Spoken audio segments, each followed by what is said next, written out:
Welcome to today's Explainer. We're diving straight into a fascinating organizational mystery from our source material today. It's something we can call the planning paradox. So imagine a maintenance or engineering department. You've got fully staffed teams, highly trained professionals, and dedicated planners whose entire job is to set the work up for success.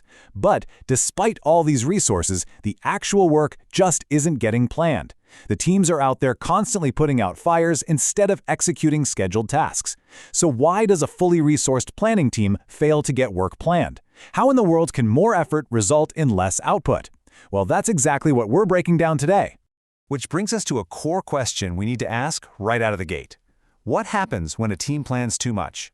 We usually think of planning as this absolute, inherent good. The more you plan, the better the outcome, right? Well, not exactly. As we'll see, an overabundance of really detailed, exhaustive planning can actually bottleneck an entire workforce. It doesn't just slow the work down, it creates massive interpersonal friction, widespread frustration, and honestly, a culture where nobody feels trusted to actually do their jobs. To really get a handle on this, let's look at a specific case study. We've got a planning supervisor named Hosea, and he's working with a ratio of 5 planners to 100 technicians. Now, in the world of maintenance and industrial planning, that is a really healthy, robust ratio. They have plenty of planners to handle the workload. So we can go ahead and establish right now that staffing numbers and a lack of resources are absolutely not the issue here. The planners are busy, the technicians are busy, but the system itself is completely broken. Section 1. The wrong way. Let's step right into the broken reality of Hosea's team to see what happens when a system tries to do way too much. The problem hits you almost immediately. Under this initial broken system, crews were only working about 1 out of every 5 jobs on a planned basis. That means a mere 20% of the work was planned, leaving a massive 80% of their workload completely unplanned. This was obviously highly distressing to Hosea.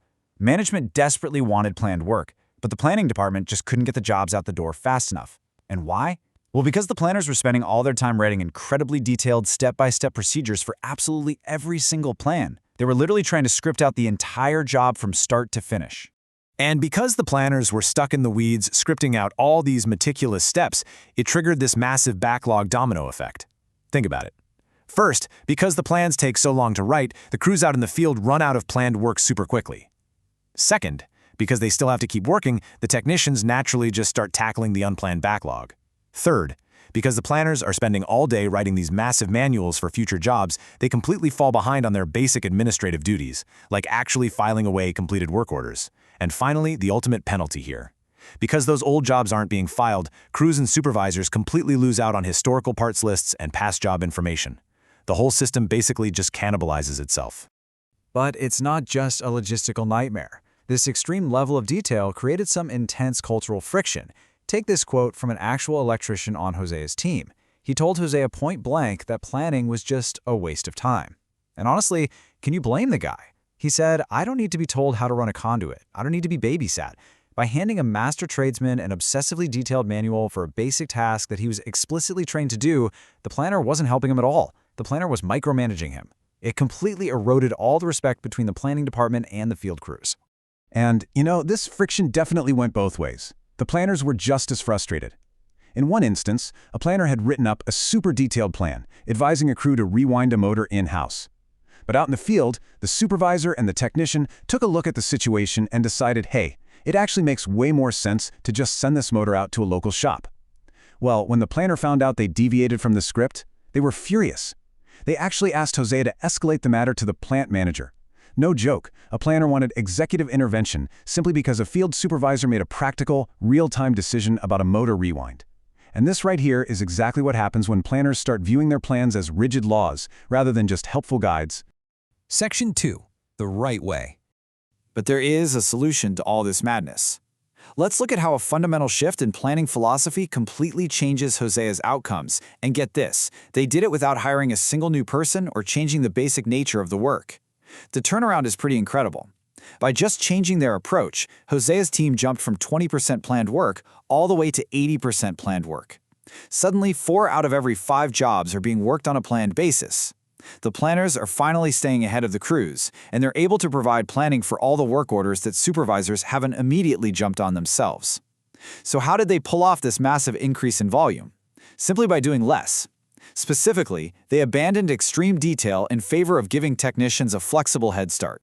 This perfectly captures the exact mechanical difference in what the planners actually started producing. The wrong way was all about generating these extremely detailed step-by-step procedures that essentially treat highly skilled technicians like robots. The right way? It's all about providing adequate job scopes, decent time and craft estimates, and really crucial parts information. By pulling back and just providing the core essentials, the planners freed up massive amounts of time. This allowed them to plan way more jobs, and, just as importantly, it finally gave them the bandwidth to file all the completed work orders. Suddenly, those historical files became incredibly helpful for future work. But what about the technicians out in the field? Well, let's check back in with our frustrated electrician, the guy who hated being told how to run a conduit. Under the new system, he actually came to Hosea complaining again, but ironically, this time, he was complaining because he didn't receive a step-by-step diagram on how to run some field conduit. Hosea carefully explained the new philosophy to him. He told the technician that the planner considered the exact routing of the conduit to be a field decision.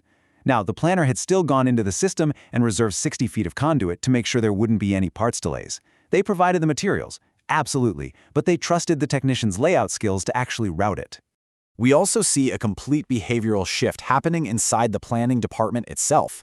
Let's go back to that motor rewind conflict for a second. Under the new system, when a planner hears that a job they planned for in-house was actually contracted out, they don't go demanding a meeting with the plant manager. Instead, they act collaboratively. The planner simply records the contract shop's address, saves the warranty information for the historical files, and then checks in with the supervisor to see, should contracting this out be the new standard for future plans, or was this just a one-time event?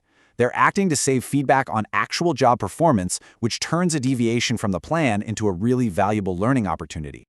Section 3. The what and the how. This whole tale of two workplaces leads us straight to the core thesis of today's explainer. Planning provides the what, and technicians provide the how. This is absolutely the golden rule here. Planners are there to ensure that the job is scoped, the time is estimated, and the resources and parts are reserved in advance. That's the what. But the technicians, the folks who have spent years acquiring specialized training, they're the ones who determine the how. They execute the actual steps. When you start blurring those lines, you get all the bottlenecks and the friction we saw earlier. But when you respect those lines, efficiency completely skyrockets. Enforcing this divide brings undeniable benefits. Think about it. A company invests heavily in skilled technicians to do exactly what they were trained to do. This framework perfectly leverages that specific skill set. Plus, by saving all that time on step-by-step minutia, planners can actually ensure that virtually every single job gets the benefit of advanced planning. Planning stops being a rigid script and becomes a really crucial head start, ensuring that parts and scopes are ready before the technician even arrives on site. And finally, the planners and technicians actually start working together as a team. They use historical feedback from repeated jobs to naturally improve and formalize their procedures over time. It's a win-win. Which leaves us with a final thought for you to take away today. I want you to take a hard look at your own organization, your own projects, and your own workflows. Ask yourself, are you giving your skilled technicians a head start, or are you just trying to write them a script? Because trusting the people you've trained to do the how is exactly what frees you up to properly prepare the what. Thank you so much for joining me for this explainer, and I hope this helps you rethink how you balance planning and execution in your own world.